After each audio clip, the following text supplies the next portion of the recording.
This whole thing started a few years ago when I bought a book from a local resale shop. The book was The Zombie Survival Guide. Now, I know what you're thinking. Here we go again, another one of those survivalist nuts. And to be honest with you, you'd be right to think that, because I am. I have undergone weapons training and multiple survival camps, but none of that is why I chose to write this. In the book I mentioned before, there's a part that references a film, the 1965 Lawson footage. This caught my attention and instantly put me on a path that led me here. The internet will tell you that it's make-believe, that it doesn't exist and is just a part of some silly book. But what else would they tell you about something they don't want you to know? It took 2 years of dead ends and deep web searches before I met Martin Lang. I met Martin through a wilderness survival forum on Reddit. He claimed to have the original film. I couldn't convince him to sell it, but he agreed to meet with me and let me watch the film. The only problem was Martin lived in Telluride and I was living in Arizona at the time. It's about an 8-hour trip, adding traffic and stops, more like 9 or 10 hours. We agreed to meet on a Saturday, that way neither of us had to miss work. I remember hoping this wasn't going to be another bullshit blank trip, and it wasn't. We met up at some grill on the corner of North Fur and Columbia. Martin was an older guy, early 50s I'd guess. Tall, around 6'2", clean-shaven with short cropped gray hair.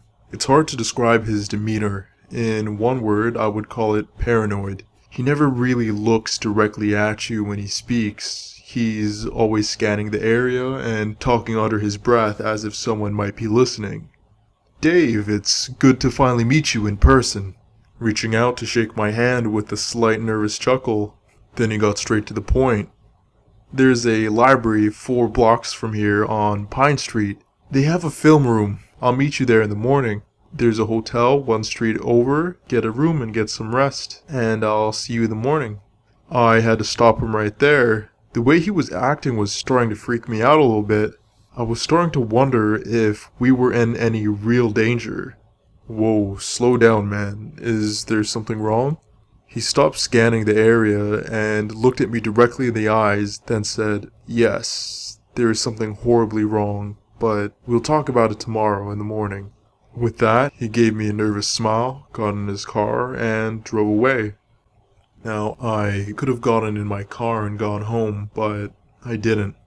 Since I was already at the grill, I grabbed a burger and a beer, then headed over to the hotel. I woke up the next morning feeling like a kid on Christmas, like I was about to unwrap the best gift ever. Worst day of my fucking life. When I got to the library, Martin was already there. As soon as I walked into the film room, Martin jumped as if I had caught him doing something wrong. He looked at me for a second and then relaxed. "Look, I'm sorry, man, but after I tell you what I know and show you these films, you'll understand. The movies are bullshit. It's way worse than anyone could imagine. There are different stages of the virus. Stage 1 only affects one super rare blood type, and even then, most people's immune system destroys it. But there are some the virus thrives in. Once they've been infected, they lose their minds. They start doing crazy shit like locking their children in cars or walking into malls and shooting everyone in sight. From what I can tell, the virus is responsible for every serial killer and mass shooting since 1966. The zombie part is real, but typically the infected party is either captured or killed. If the infected person is killed and the body isn't disposed of, the virus reanimates the corpse in an attempt to keep itself alive. Then, and only then, can the virus be passed to any blood type through saliva. I couldn't take any more nerd babble. I had to stop him from going any further. "Look, Martin, this sounds like you're writing fan fiction for The Walking Dead, and to be honest, it feels like bullshit. Can we just watch the film already so I can take my notes and get the fuck out of here?"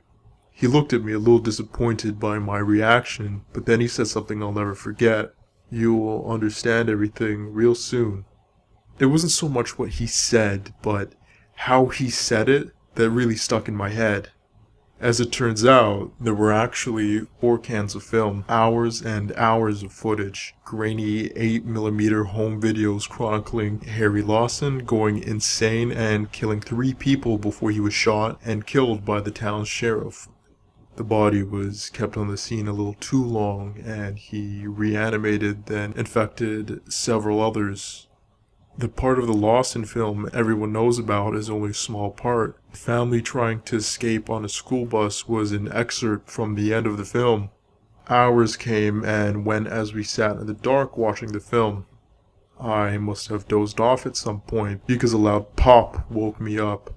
The coppery smell of blood and gunpowder filled my lungs. As I turned to see Martin propped up against the wall, sitting on the floor, his blood and brains now dripping from the ceiling. Before I had the chance to process what I was seeing, the door flew open and 2 officers came rushing. I was taken to custody and questioned about Martin and what happened. But in the end, security footage proved it was suicide and I was able to go home. I was on the highway for about an hour before it hit me. The film. I pulled off the highway and grabbed my phone and then called the Tellerud Police Department. I told them I had purchased the films from Martin, but with the situation being what it was, I forgot to pick them up before leaving, and it worked. I got the films and was back on the road in no time. Now, I know, it's a shitty move, but those films were potentially worth millions. It took a while to line up serious buyers, but when some Asian rich kid from Virginia offered me $2,000 to watch it, I took the money. That kid went on to gun 32 people at his college before being killed by the police. My next buyer was some lady from Delaware. She came with 2 other guys. They said they were film students. After they watched the films, they went home and executed 3 of their classmates before being taken into custody. At this point, all I wanted to do was get rid of the films. It was about 4 months before I saw another buyer. The guy seemed normal enough to me. He told me he worked for some mid-range production company, and if the film was legit, they would make an offer on the rights to the films. The deal never happened. The day after seeing the film, that asshole went out and killed 9 people in a shopping mall somewhere in Nebraska. Because of that, another rep from the same company came by a few weeks later and asked to view the films. This time, I said no. I tried to stop it, but after rejecting their deal several times, they offered $500,000 for a copy of the films, and on Christmas Eve, that same rep killed her entire family before committing suicide by hanging herself. That one led to the first mini outbreak of the virus. I believe that was in Washington, but the CDC and a few other government agencies got that contained and eliminated in no time, blaming the deaths on some horrible strain of the flu. I wouldn't see another customer for another year. Actually, it was the exact same time of year, Christmas. A businessman from California. He watched the film and bought a copy. He went home and invited a few people over from California for a Christmas party. Then, get this, the guy dressed up as Santa and proceeded to murder everyone at the party before he set the house on fire and committed suicide by cop. This process goes on for years, from 2007 to 2019, but as a few months ago, I've finally done it. I spent all the money I've made from viewings and copies spreading the virus to small, isolated areas all over the world, places where no one could get there in time to stop the incubation period. South America was the first to fall. Why do you think all those people walked from Ecuador through Mexico to the border? It wasn't seeking the American dream. They were running for their lives, and soon everyone will be. My name is Dave, and I started the zombie apocalypse. You're welcome. Hey everyone, Haunted here. If you like this video, consider subscribing to join the Haunted Army. And if you want to see more creepy content, consider following my Instagram. With that being said, I'll see you all very, very soon.